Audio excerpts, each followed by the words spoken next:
Muy bien, chicas, estamos acá para hablar de este tema que es el abuso en el matrimonio. Quizás hace años atrás no íbamos a hablar de un tema así porque pensamos, bueno, estamos casadas, ¿cómo podemos hablar de violación dentro del matrimonio o de cosas por el estilo, ¿verdad?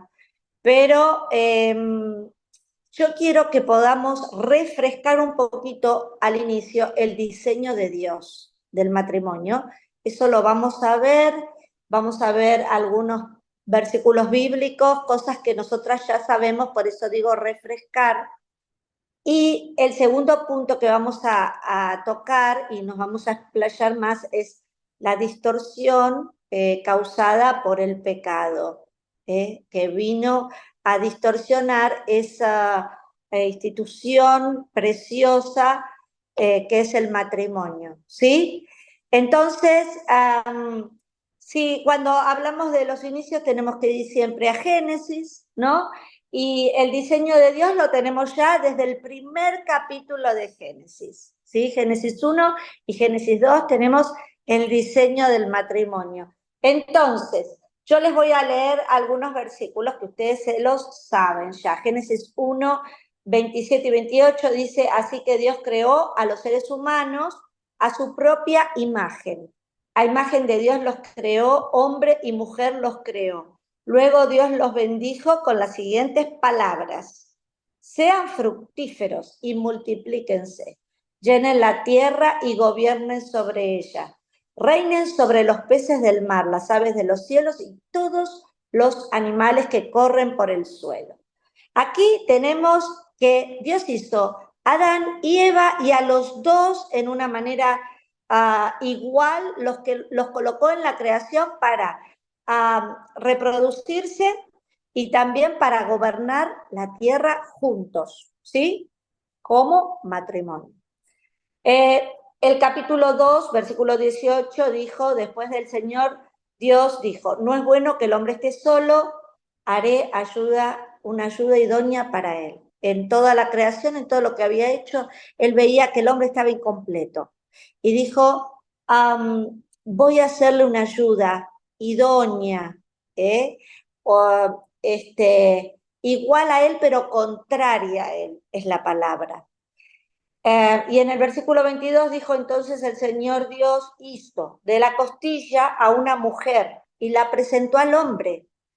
Al fin, exclamó el hombre, esta es hueso de mis huesos y carne de mi carne. Esta será llamada mujer porque fue tomada del hombre. La versión que conocemos nosotros dice, esta será llamada varona porque del varón fue tomada. O sea que Adán fue hecho de la tierra, pero Eva fue sacada del hombre. Y aquí vemos la unidad que Dios quería mostrar entre el hombre y la mujer.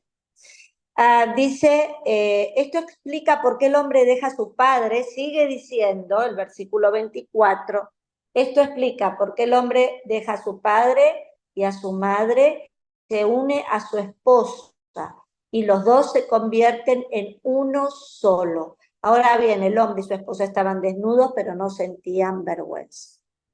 Esto es algo que está en el capítulo 2 de Génesis. O sea, ya al inicio Moisés sienta las bases así para el matrimonio, ¿verdad? Dios instituye el matrimonio como la institución más sagrada, al punto de compararla con la relación de Cristo y con su iglesia. En Efesios 5 tenemos el capítulo más largo que nos habla del matrimonio, ¿sí? Seguramente lo seguimos refrescando, Efesios 5, 22 al 31. Pero el 22, el 21, hay un preludio ahí que es muy importante para tener en cuenta, que habla de la sugestión de unos a otros. Y después habla de la esposa, después habla del esposo. Entonces en el versículo 21 dice, es más, sométanse unos a otros por reverencia a Cristo. La idea es como yo me someto a Dios, a Cristo, me someto a mi esposo. y dice el versículo 22. Para las esposas eso significa, o sea, la sujeción, que nos habla el 21, el 22 dice, para las esposas eso significa, sométase cada una a su marido como al Señor, porque el marido es la cabeza de su esposa, como Cristo es cabeza de la iglesia, y Él es el salvador de su cuerpo, que es la iglesia. Así como Cristo, siendo la cabeza, trata a su esposa, la iglesia, con amor y respeto, así lo debe hacer el marido con su esposa. Esto es todo lo contrario al dominio hoy, ¿no? Que a veces el abuso, la opresión o el maltrato que podemos ver en ciertos hombres. Pero dice ahí que era un orden natural. Genoveva, si podés apagar el micrófono. Era un orden natural antes de la caída. No, no tenés el micrófono apagado, pero sale como verdecita tu imagen. Pero muy bien, no eres tú. Era un orden natural. En 1 Corintios, ¿se acuerdan? 11:3, Pablo lo enseña. Y es un orden natural. Dios, Cristo, el hombre y la mujer. Ahora, ese orden se distorsionó en la caída, ahora lo vamos a ver. Efesios 5, 25 al 30 dice, ahora antes nos habló a la mujer, ahora habla al hombre. Para los maridos eso significa, habla del versículo 21, ese sometimiento. ¿Qué significa? Ame cada uno a su esposa, tal como Cristo amó la iglesia. Él entregó su vida por ella, a fin de hacerla santa y limpia, al lavarla mediante la purificación de la palabra de Dios. Lo hizo para presentársela a sí mismo como una iglesia gloriosa, sin mancha ni arruga, ni ningún otro defecto. Será en cambio santa e intachable. De la misma manera, el marido debe amar a su esposa como ama a su propio cuerpo. Pues un hombre que ama a su esposa en realidad demuestra que se ama a sí mismo. Nadie odia su propio cuerpo, sino que lo alimenta y lo cuida, tal como Cristo lo hace por la iglesia. Y nosotros somos miembros de su cuerpo. Acá este pasaje nosotros lo hemos leído tantas veces, mujeres, pero acá tenemos tantos principios para evitar el abuso en el matrimonio, ¿verdad? Porque si la mujer se sujeta y respeta, como dice el versículo 31, dice que esa es la forma que tenemos de sujetarnos.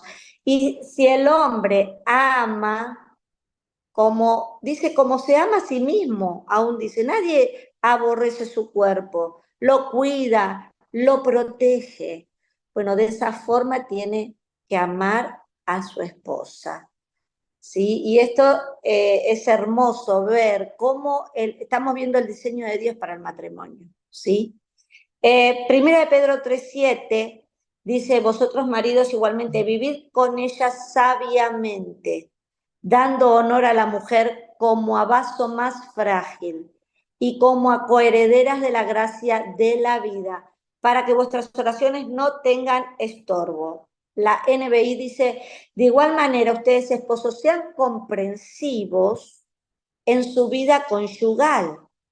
Cada uno trate a su esposa con respeto, ya que como mujer es más delicada y ambos son herederos del grato don de la vida. Así nada estorbará las oraciones de ustedes. ¿Qué figura que usa Pedro? La del vaso frágil. Somos más frágiles, más delicadas. Y los hombres tienen que aprender a tratar a sus esposas de esa forma. Colosenses 3:19 dice, maridos, amen cada uno a su esposa y nunca la trate con aspereza.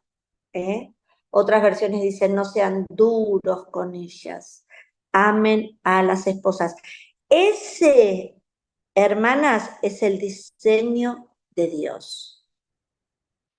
Que haya esto en el matrimonio, ¿sí? Que haya esto, pero el pecado vino a distorsionar todo, ¿verdad? Con la entrada del pecado estamos bien en Génesis 1 y Génesis 2, pero viene Génesis 3. Y ahí, una de las cosas que Dios le dice a Eva, que va a ser consecuencia de su pecado, es Génesis 3:16, que dice, y desearás controlar a tu marido, pero él gobernará sobre ti. Y desearás controlar a tu marido, pero él gobernará sobre ti. Ese versículo que tenemos, tu deseo será sobre tu marido, pero a él te va a gobernar, te va... Entonces, lo que en Génesis 1 y 2 era algo natural, que era la mujer hecha para ser ayudidón, ¿eh?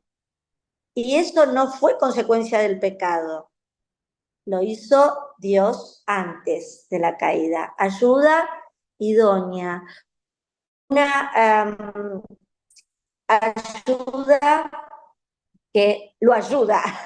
Es, ayuda idónea es una ayuda complementaria. El hombre estaba solo y Dios va a preparar una mujer para él. Contraria a él, les da los mismos beneficios, pero quizás con diferentes trabajos, con diferentes ocupaciones. Y eso es algo que Dios está haciendo de una manera armónica, pero el pecado lo viene a destruir. Y entonces ahora el hombre va a distorsionar el mandamiento. Y dice, tú te tienes que sujetar, tú me tienes que obedecer. Mira la Biblia lo que dice. Pero la Biblia está diciendo, la mujer se sujeta y respeta, pero el hombre ama, cuida, protege, lidera con amor. ¿Ven? La distorsión que causa el pecado, porque ya vemos un abuso desde Génesis 4. Por ejemplo, Caín mata a su hermano Abel, ¿verdad? Y ahí hay violencia, ¿no? Y es en el seno de la familia que se produce. Y de ahí un montón de cosas que vienen, ¿no? Entonces, a la entrada del pecado trae violencia, abuso, distorsión del mandamiento. El hombre va a querer ser cabeza, pero liderando con abuso de poder, con maltrato. ¿Se dan cuenta? Entonces, vamos a ver ahora entonces diferentes tipos de abuso. Estábamos viendo ejemplos y entonces el abuso vemos que es dañar o profanar, quiebra a la persona y tenemos diferentes tipos de abuso. Por ejemplo, el abuso físico, que también se llama violencia de género. En el caso del maltrato a la mujer o al hombre. Porque, por ejemplo, hoy estaba hablando con alguien y me estaba diciendo que la mujer lo maltrataba a él. Era un abuso de parte de la mujer.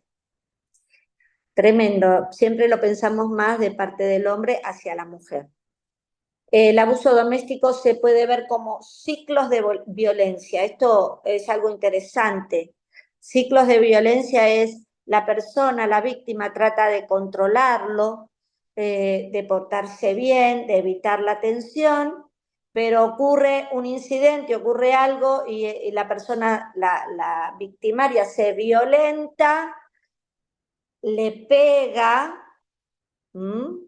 le pega, luego promete que no va a pasar, la trata de compensar, le hace regalos, le promete muchas cosas.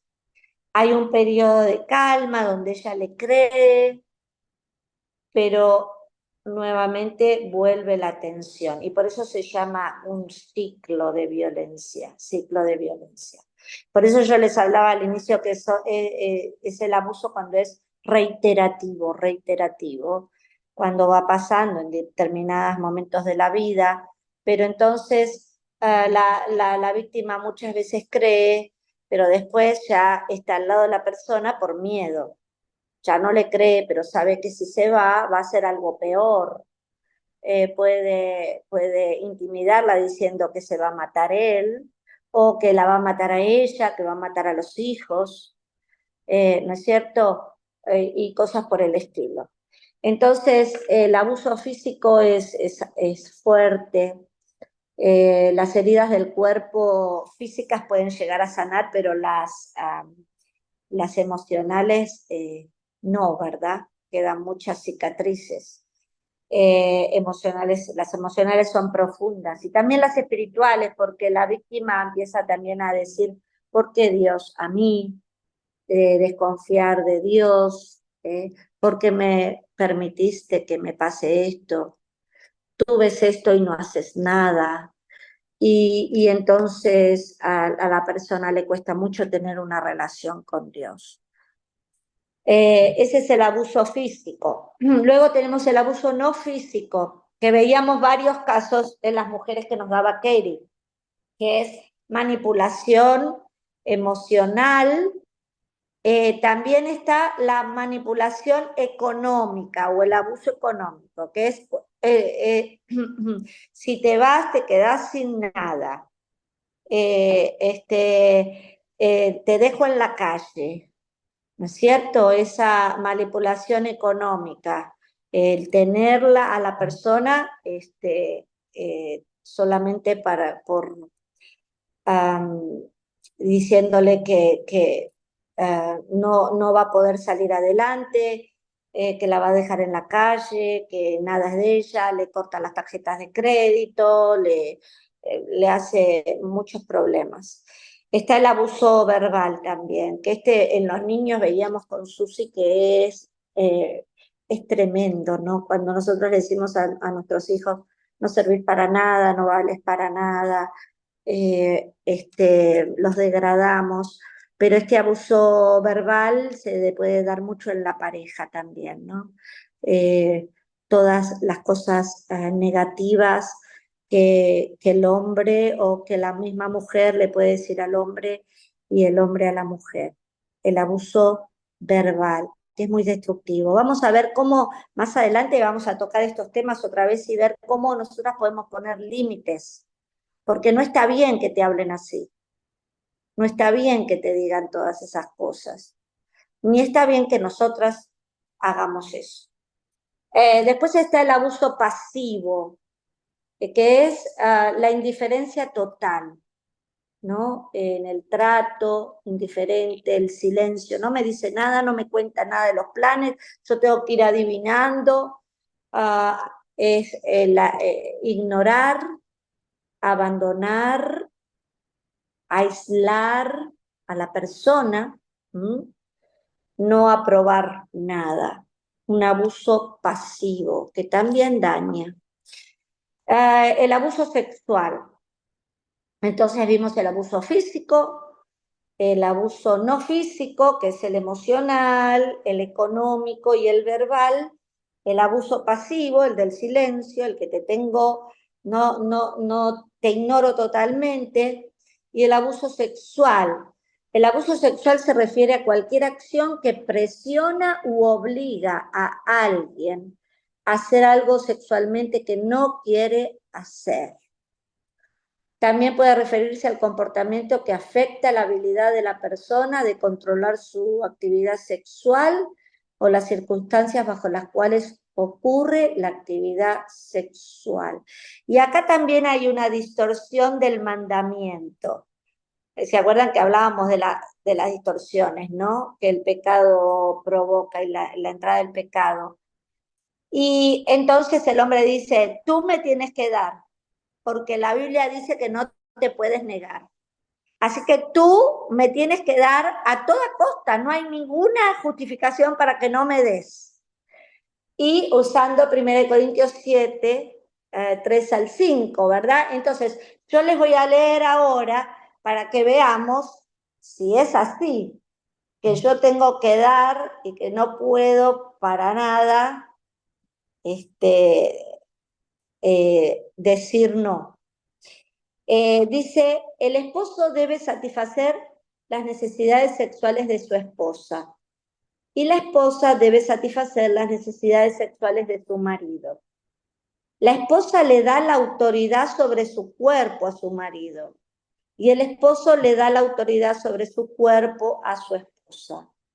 No se priven el uno al otro de tener relaciones sexuales, a menos que los dos estén de acuerdo en abstenerse de la intimidad sexual por un tiempo limitado para entregarse más de lleno a la oración. Después deberán volverse a juntar a fin de que Satanás no pueda tentarlos por la falta de control propio. Ahí está el mandamiento y es muy sabio, es muy sabio. El hecho de no poner cualquier excusa para no tener relaciones sexuales con nuestros esposos. Pero esto no implica que si la esposa no se siente bien, en esos momentos está pasando por una enfermedad, quizá no se siente bien emocionalmente por alguna situación que está pasando en el hogar, en la casa, que el hombre tenga que violentarla y decir, tú tienes que darme. O que el hombre no está bien, que el hombre le diga, si tú no me das, yo voy a buscar afuera. No está bien. No está bien que el hombre diga, bueno, ya que tú no me das, yo voy a mirar pornografía. Porque yo me tengo que satisfacer de algún modo. No está bien. Si recordamos nuevamente el principio de Efesios, que el hombre debe santificar a la esposa, debe cuidarla, debe purificarla, ¿verdad? Debe protegerla. Estas actitudes no están bien, no están bien. Entonces, ojo, dice, los esposos se deben uno al otro y no deben evitarse por largo tiempo. Pero el esposo también necesita ser sensible. No puede demandar la sexualidad como los animales la demandan, porque él no está a ese nivel. Él debe tener dominio propio. Es bueno que haya un entendimiento por parte de las dos partes. Generalmente es el hombre el que decimos, él siempre quiere, él siempre está dispuesto, no importa cualquier cosa que pase, cualquier problema que estemos pasando, es la forma de él de consolarse.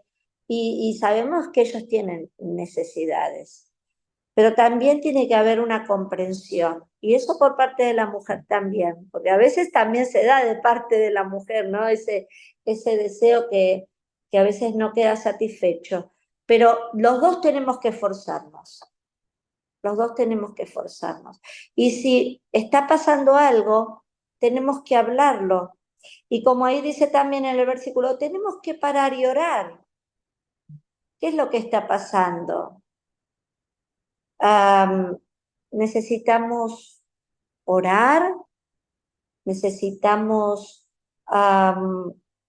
hablarlo, ¿no es cierto? Porque no somos animales irracionales, somos hechos a la imagen de Dios, ¿sí?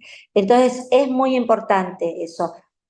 Una cosa, miren, la sumisión de la mujer a su esposo debe ser en cosas que son correctas, legales y que honran a Dios. No se puede someter al abuso, ya que no es justo, no es legal, ni honra a Dios. El hombre no debe usar la sumisión de la mujer como una forma de abuso. Usarla de esa forma es tergiversar o distorsionar, como veíamos, la palabra de Dios. ¿Ves? Voy a leer un versículo. Salmo 89, 14 dice, la rectitud y la justicia son el cimiento de tu trono. El amor inagotable y la verdad van como séquito delante de ti. Amor, justicia, rectitud, es lo que Dios quiere. Dios es justo, es misericordioso, es perdonador. Entonces, tenemos que ver cómo Dios ve eso. Y Dios no está de acuerdo con el abuso en el matrimonio, con la violencia. Vamos a ver algunos ejemplos de abuso en lo sexual. Por ejemplo, manipularla siempre para tener relaciones, forzarla, aun cuando quizá la mujer está indispuesta por algún motivo.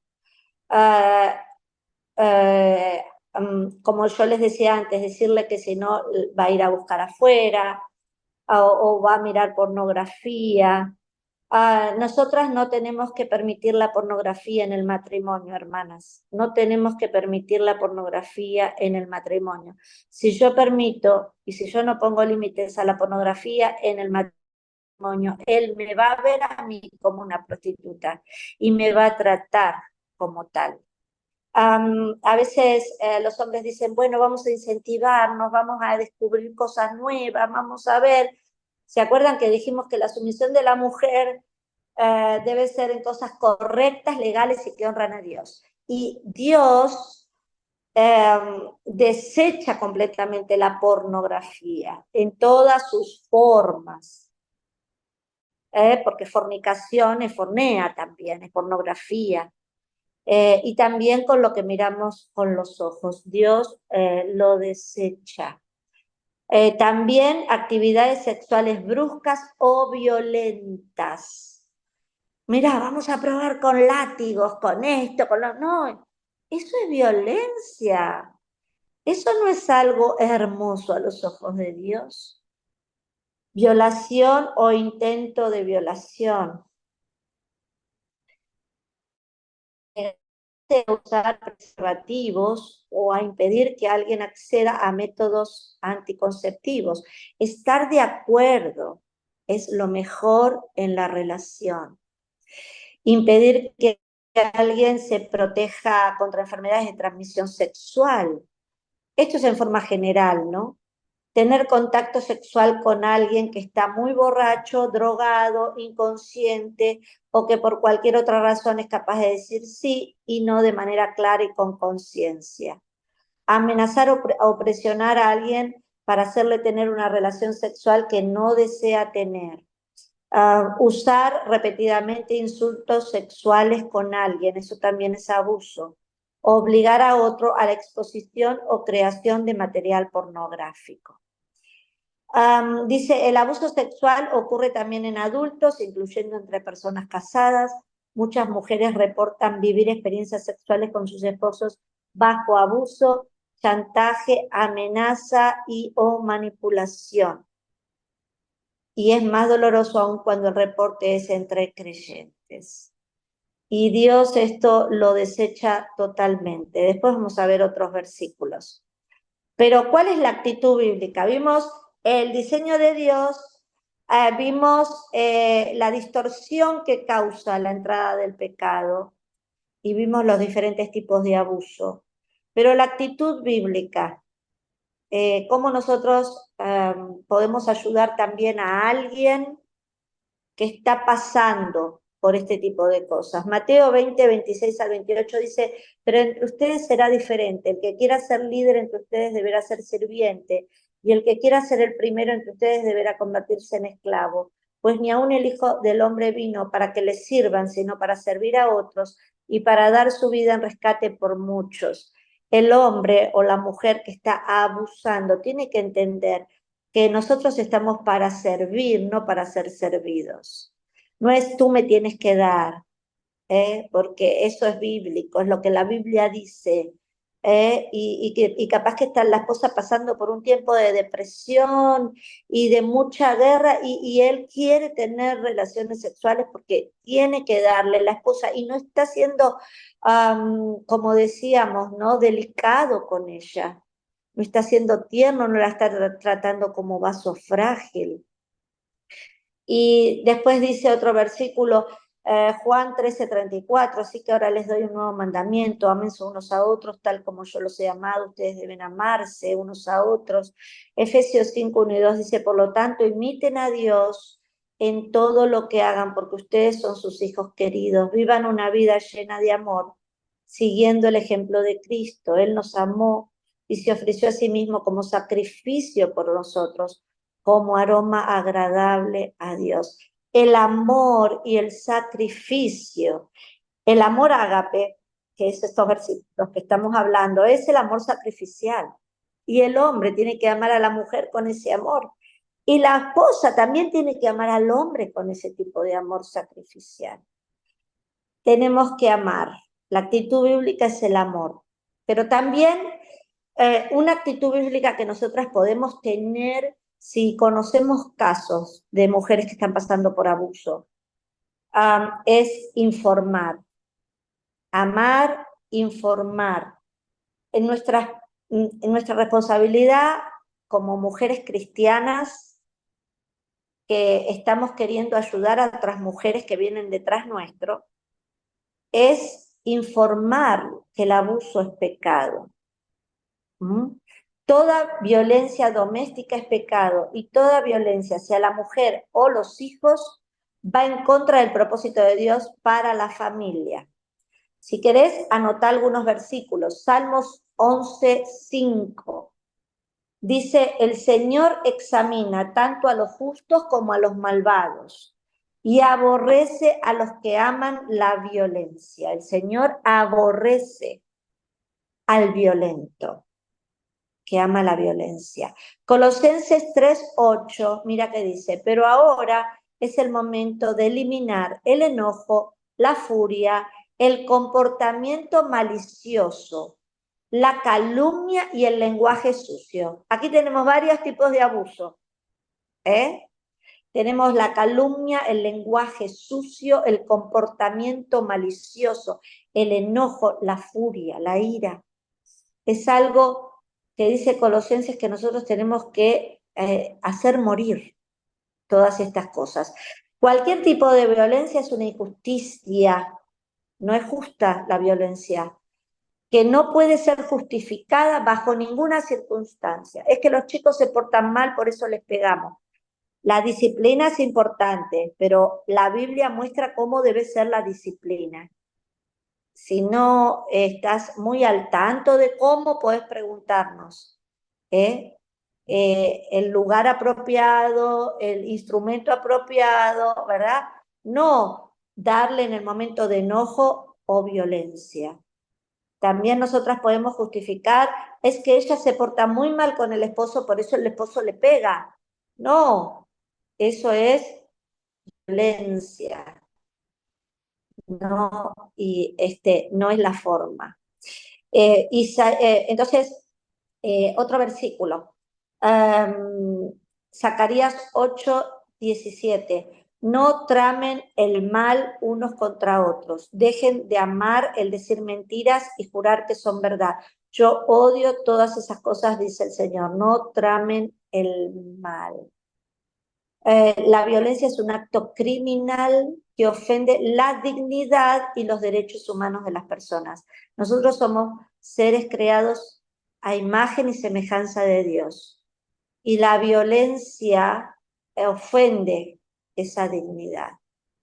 ¿Sí? El estar levantando la mano unos a otros ofende la dignidad de Dios. Nosotros tenemos que informar que el abuso es pecado, que es violencia, y que es un acto criminal. También tenemos que ayudar, amar, informar, ayudar. Nuestra responsabilidad es ayudar y apoyar a las mujeres que están atravesando situaciones de violencia. Isaías 1:17 dice, aprendan a hacer el bien, busquen la justicia y ayuden a los oprimidos, defiendan la causa de los huérfanos y luchen por los derechos de las viudas. Nosotras en Ancladas, algunas estuvimos en Ancladas, vimos varias veces ese concepto de la ayuda y de la ayuda social y de cómo Dios se preocupa por el huérfano, por la viuda, por la mujer indefensa, necesitada, ¿no? Entonces, ella necesita una ayuda práctica. Dice el Salmo 146:7, hace justicia al oprimido y da alimento al que tiene hambre. El Señor libera a los prisioneros. Y Salmo 147:3 dice, Él sana a los de corazón quebrantado y venda las heridas. Dios puede usarte a ti para vendar heridas. Como amiga, como hermana en Cristo. Si nosotros sabemos que hay una hermana en Cristo que está sufriendo esto, nosotros tenemos que ayudarla, y ayudar implica un puntito más, acompañar, porque quizá ella tiene miedo de denunciar. Ella sabe que quizás si va a hablarlo con alguien, después su esposo le va a volver a pegar. Pero entonces es muy importante acompañar. Debemos estar dispuestas a acompañarlas, aun si implica acompañarles a denunciar al agresor. Y si es un miembro de la iglesia, acompañarla a ir a hablar con las autoridades de la iglesia. A veces te sentís, el otro día estábamos hablando del abuso, el tema del abuso, y una chica que es misionera con nosotros, pero que es extranjera, que es soltera, dice, bueno, yo sé de un caso, me vinieron a hablar de un caso, una chica que la están abusando y el abusador está en la iglesia. Entonces, ella tiene que ir, ella tiene que acompañar, pero también ella está sola, es extranjera, y es soltera, y también le debe dar temor. Pero entonces tenemos que rodearnos de gente que nos puedan ayudar y que podamos acompañar a la persona. De ir con los ancianos de la iglesia, de ir con los líderes de la iglesia, y poder hacer quizá un grupito de apoyo donde podamos ver cómo podemos ayudarla. Vamos a ir a la policía, vamos a ir a denunciar, pero la hermana quizá ya no se puede quedar más en su casa, tenemos que protegerla de alguna forma, o lo ideal sería que el agresor salga del lugar, de la casa, ¿verdad? Para entonces poder ayudarla. Pero acompañarla es muy importante, ¿sí? Y un último punto, debemos enseñarles a ellas. Enseñar a aprender a poner límites saludables en la pareja. Tú dices límites en un matrimonio, límites en una pareja, sí. Los límites no deben ser egoístas ni pecaminosos. No quiero tener relaciones porque no se me antoja, no se me da la gana, o no quiero hacerte la comida porque no. Límites son buenos cuando son sanos. Y hay que poner límites o vallas protectoras. Límites, por ejemplo, en cada punto del abuso, y ahora lo vamos a ver, en cada punto del abuso, por ejemplo, cuando hay un abuso verbal. Y yo quiero que de repente acá, porque estamos yendo corriendo, pero quizá alguna saque el micrófono y me diga, ¿cómo yo puedo poner un límite cuando hay abuso verbal?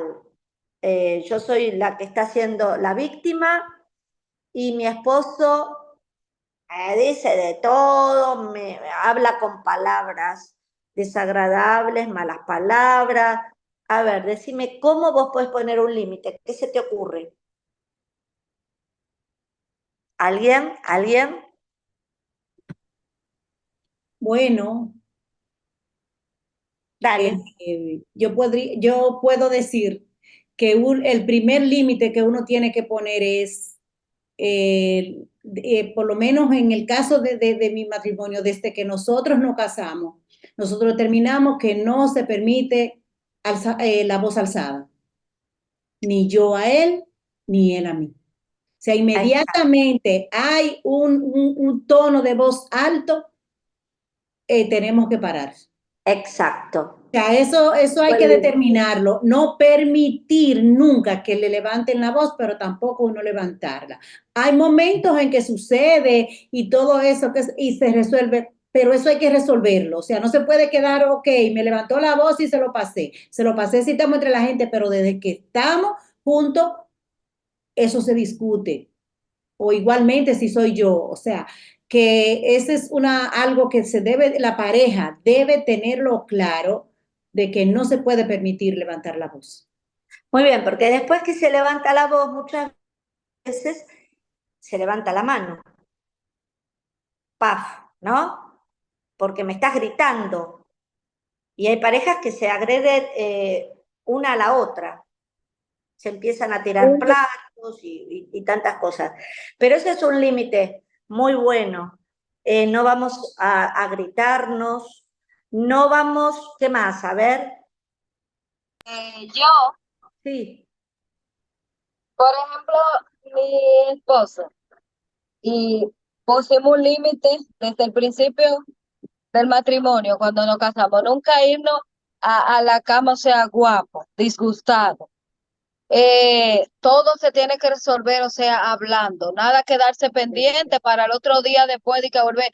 No, porque tú ayer, qué sé yo qué, me hiciste esto, y que no, todo se tiene que resolver ahí.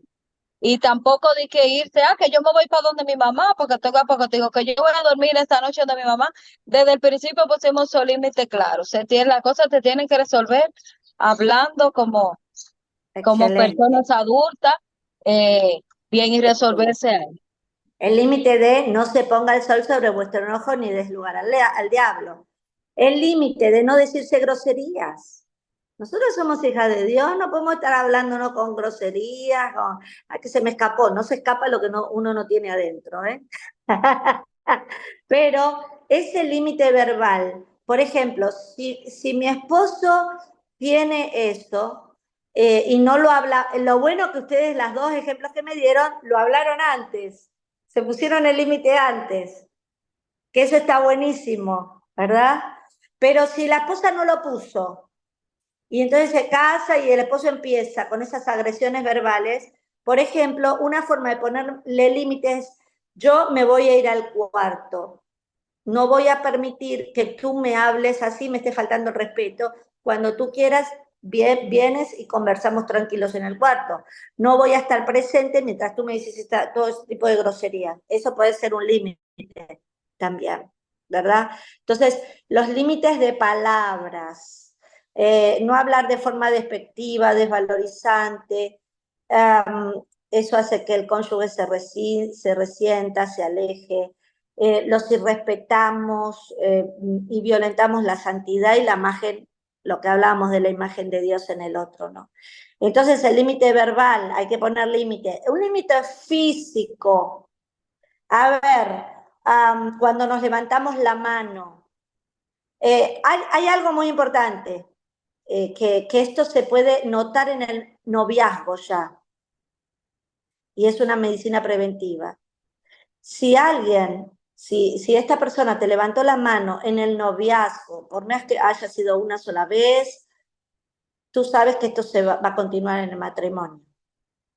Entonces, la relación tú tendrías que cortarla en el momento, porque tú dices, si él en el noviazgo, que nos tratamos de esconder muchas cosas, y me está levantando la mano, esta relación va a ir cada vez hacia ahí, ¿no? Entonces, es algo que uno no puede permitir ya desde el noviazgo, ¿no?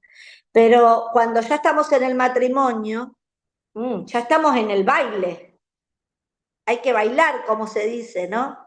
Pero no podemos permitir. ¿Cuál sería un límite que podemos poner nosotros en cuanto a lo físico? A ver, si alguien me dice, ¿qué podemos hacer? Mi esposo me pegó, tengo el ojo negro. La mayoría lo que hace es justificar. Creo que no permitírselo, o sea. desde que intente la primera vez, o sea, no dar lugar, porque es que, sí, como usted decía, si se lo permitió, aunque sea una vez en el noviazgo, y lo justifica, de que no, eso fue la primera vez, o si no, de que eso fui yo que lo provoqué, fue por mi culpa, entonces ahí tú te estás justificando, y entonces eso va a seguir pasando, porque entonces ya si lo justificaste la primera vez, de que eso fue que yo tuve la culpa, y no es así, y eso, para mí Muy hay que bien. poner límite desde el principio. Sí, mira, me pegó o pasó algo que se violentó y me agarró y me sandió y me dejó los dedos marcados. Y si tú no le pones límite ahí, él va a pensar que eso no es nada y me lo va a volver a hacer. Y saben que la agresión es cada vez peor, se va agravando. Entonces, un límite puede ser, aunque tú dijiste, no voy a ir a la casa de mis padres, pero un límite puede ser, si tú me pegas, yo tengo que irme a la casa de mis padres. Y tú vas a tener que venir a dar cuentas también a ellos de lo que está pasando. O comunicar a mi amiga de la iglesia, a los pastores, los ancianos, vengan a hablar con mi esposo, necesito hablar con usted, él está violento, él me está dando, está dando a mis hijos, hay que comunicarlo, hay que hablarlo, hay que denunciarlo, no podemos callar. Primero lo vamos a tratar de hacer por la vida de la iglesia, pero si él sigue respetando, hay que ir a lo civil, hay que ir. Entonces, límites en cuanto a lo físico, límites porque puede causar muchos traumas y puede ir hasta la pérdida de la vida, ¿eh? Matar a la persona. Y antes que se recomendaba, no, hijita, tú te tienes que quedar porque es tu esposo, no te puedes separar. Esas eran las recomendaciones de antes, ¿no? Y entonces la chica terminaba muerta. Tenemos que tener mucho cuidado con eso. Y hay países, como decía Susi, que cuando te vienen a decir, estoy siendo abusada, me están pegando, y tú ya lo sabes, tú eres cómplice si no dices nada. ¿Mm? Y te pueden juzgar también por no decir nada. Límites, eso cuando hay físico, cuando hay un problema físico, tiene que haber límites de distancia, de tiempo. Mira, yo no voy a permanecer en la misma casa contigo si tú me sigues dando. O tú te tienes que ir, o yo tengo que ver qué voy a hacer, pero no vamos a permanecer. Tiene que haber una distancia. Porque si hay agresión no se puede pretender que no pasó nada. Inclusive así quieren tener intimidad, ¿no? Habiéndome pegado, habiéndome hecho algo, quieren tener intimidad y la víctima tiene que tomar distancia para que el otro la respete. Porque si no lo hace, va a pensar en la persona que no pasó nada, que la puede maltratar, que la puede respetar, que la puede tratar como una mujerzuela y no es así. Tenemos que tener ese límite en cuanto a lo físico, que es muy peligroso. También en lo individual, a veces los esposos quieren que la esposa sea como él es, que piense como él, que se comporte como él, que haga lo que... Pero somos dos personas individuales unidas en uno, pero seguimos siendo dos personas individuales. Así que ojo con ese abuso también, ¿no? De querer imponer un temperamento, una cosa. En el matrimonio también tiene que haber libertad, ¿no? Libertad y es cada uno que tiene que intentar cambiar, no el otro me va a cambiar, no funciona así. Entonces poner límites en cuanto a todas esas cosas, transparencia y honestidad es otro límite en el matrimonio, porque el que la persona rinda cuentas de dónde está. Mira, voy a ir a tal lugar, o mira, llegué tarde porque estaba en tal lugar. Hay esposos que no les gusta quizá, se comportan como si fueran solteros todavía en el matrimonio, pero tiene que haber una transparencia y una honestidad. Cada cónyuge tiene el derecho de saber dónde está su cónyuge. Algunos esposos no quieren rendir cuenta, algunos no son honestos con las finanzas, con relaciones con otras personas, siguen teniendo su amiguita, siguen saliendo a tomar un café con la amiguita. No es así. Estoy casado. Hay un límite que tiene que haber ahí en el matrimonio, ¿sí? Bueno, estamos viendo diferentes tipos de límites que tenemos que poner. Hablábamos también de decir no a la pornografía, ¿no? Eh, eh, si yo no pongo límites en cuanto a esto, la pornografía es un sexo irreal. La persona que la mira se va adiccionando y cada vez quiere más y más profundo, más violento, y la persona va tratando o va queriendo tener eso en el matrimonio y no lo va a tener. Entonces va desplazando el matrimonio, la pornografía. Aparte de todas las traumas y las cosas que suceden, que eso es un capítulo para hablar cuando hablemos de la pornografía. Pero la pornografía puede traer adulterio, ¿no? Porque la persona está llena sus ojos de eso y entonces lo que no consigue en casa cree que lo va a conseguir con otra persona y se produce el adulterio. Y también la pornografía trae el divorcio. Puede traer el divorcio porque entre ellos dos no pueden conseguir ese tipo de sexo ideal, entonces viene el divorcio. Así que esos límites en el matrimonio los tenemos que poner, límites verbales, límites físicos, límites sexuales, límites de transparencia y honestidad. Y ya terminando, ahora sí ya terminando porque queremos tener un tiempo de preguntas, el proceso de sanidad, vamos a repasar algunas cosas que nos dijo Susi en cuanto al abuso de niños y vamos a repasar que el proceso de sanidad toma mucho tiempo y puede haber enojo, confusión, dolor, vergüenza, culpabilidad, porque algunas se culpan. Yo fui la culpable, porque yo me vestí así, o porque yo le dije tal cosa, o porque yo hice tal. No hay nada que justifique la violencia, hermanas.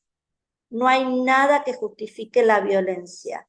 No hay nada, no es algo que tú hiciste, es algo que el victimario tiene que corregir, tiene que arrepentirse y pedir perdón, ¿sí?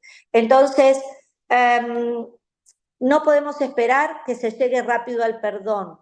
A veces decimos, pero tú tienes que perdonar porque tú, chicas, es algo, ¿no? Que es un proceso, pero el perdón va a hacer que la víctima se libere. Es lo que tenemos que lograr, que se libere, ¿no? Que perdone. Pero entonces tenemos que tener paciencia y escuchar. No apurar, no forzar, porque capaz que te lo van a ir diciendo en cuentagotas, ¿no? No te va a venir, te va a decir todo, pero te va a ir diciendo y te va dando cosas, te la va a ir mostrando. A veces va a decírtelo y después se va a arrepentir, y otra vez va a venir y otra vez se va a arrepentir. Y hay que tener paciencia. Siempre es muy importante dar esperanza, porque la persona puede ser restaurada, puede ser sanada. También vimos en Ancladas esa técnica japonesa, no sé si es japonesa, ¿de dónde? De la vasija rota, ¿se acuerdan? Pero están aquellos que la restauran y en las roturas le ponen oro.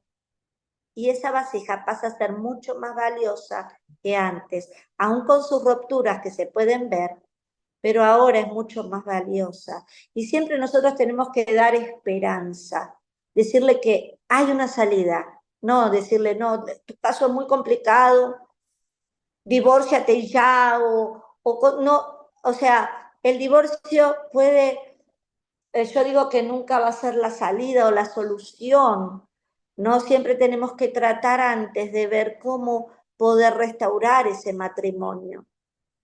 Pero entonces dar esperanza, darle permiso para resistir y defenderse. No le tenemos que decir, tú tienes que quedarte ahí, tú tienes que soportar, no, que te dé los golpes, no. Ella puede resistir, puede defenderse, permitir que lamente su pérdida, no pretender que ella va a cambiar de la noche a la mañana por lo que le estamos diciendo, sino que ella se puede lamentar porque sanar es un proceso y animarla a poder perdonar. Y perdonar no significa que me voy a quedar y no voy a hacer nada y lo voy a seguir justificando. Eso no es perdón. Perdón es entregar, es liberar, es entregárselo a Dios, ¿no? Pero perdón es que yo lo entrego, no significa que voy a estar con él, no significa que voy a volver con él, o puede ser que sí, pero perdón no significa que la persona va a cambiar, pero yo ya se lo entregué a Dios y Él se encarga. Dice, mía es la venganza, Dios, ¿no? Yo pagaré. Y horrenda cosa es estar en manos del Dios vivo, pero nosotros lo entregamos, lo entregamos. Y el perdón es al punto que ya no me duela, que yo lo pueda entregar y no me duela. Una cosita más, si el abusador está dispuesto a admitir su culpabilidad y desea ayuda, hay esperanza. Pero es importante que la consejería ahí se haga de forma individual. Con él, un hombre con él y una mujer con ella, por ejemplo. No, al inicio no juntos, porque eso puede ser muy fuerte para ella, quizá sea peor el problema en casa, no van a quizá admitir del inicio, entonces es importante que sea una consejería individual, una sanidad individual, por lo menos hasta que el abuso haya parado y que ambas partes deseen la reconciliación. Y ahí sí, entonces pueden tomar después consejería matrimonial. Pero cuando hay un abuso hay que tratar cada paso por separado, porque también nos pueden engañar, nos pueden decir una cosa. Siempre es importante escuchar las dos campanas. Cuando aconsejamos tenemos que escuchar las dos partes, porque a veces escuchamos solo a ella o pueden ser que escuchen solo a él, en la iglesia escucharon solo a él, entonces desacreditaron todo lo que ella dijo, hay que escuchar las dos campanas, hay que hacer consejería aparte y luego quizás ya cuando ellos están dispuestos a hacer algo ya juntos. Entonces la violencia doméstica lastima el corazón de Dios y le entristece cuando un hogar se convierte en un lugar de dolor. Y esa es la batalla que Satanás provocó en Génesis 3, ¿no? Que el matrimonio sea una guerra en vez de lo que Dios había diseñado para el hombre y para la mujer. Así que bueno, vamos a terminar este tiempo orando. No sé si has pasado por algo así, tú que me estás escuchando. Esto tiene doble propósito, ¿no? Ayudarnos a nosotras mismas, pero también después poder ayudar a otras. Segunda de Corintios 1, 3 y 4 dice que Dios nos consuela y que es el Dios de toda consolación para que nosotras también podamos consolar a otras. Y quizás Dios te ponga en un proceso de consolar a otras, quizás pasaste por estas cosas, no tenías cosas bien claras, pero quizás Dios va a hacer que tú puedas restaurar tu vida y que en un futuro también puedas ayudar a otras mujeres. Así que vamos a orar para que su palabra vaya hablándonos. Dios no soporta la violencia, no es algo que Él diseñó, ¿no? Y que nosotras podamos poner límites, capaz que todavía no los tenemos en el matrimonio, pero nos damos cuenta hoy que es importante, ¿no? De poder poner, hay una serie de libros que se llama Límites, y hay uno específicamente para el matrimonio, límites en el matrimonio, quizá tú digas, wow, me interesaría, después lo podemos pasar. No sé si está en PDF, pero por lo menos el título.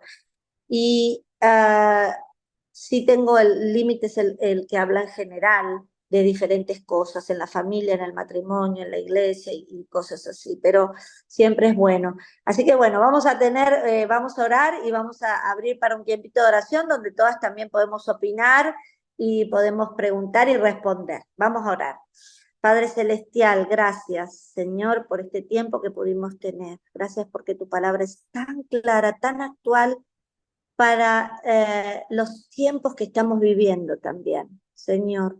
Y es tan sabia. Señor, dejamos nuestras vidas en tus manos para que tú sigas eh, usándonos para tu gloria y para que también revisemos lo que nosotras tenemos que corregir en nuestra vida personal, en nuestro matrimonio, Señor, para luego poder ayudar a otros. Síguenos bendiciendo, te lo rogamos en el nombre de Jesús. Amén.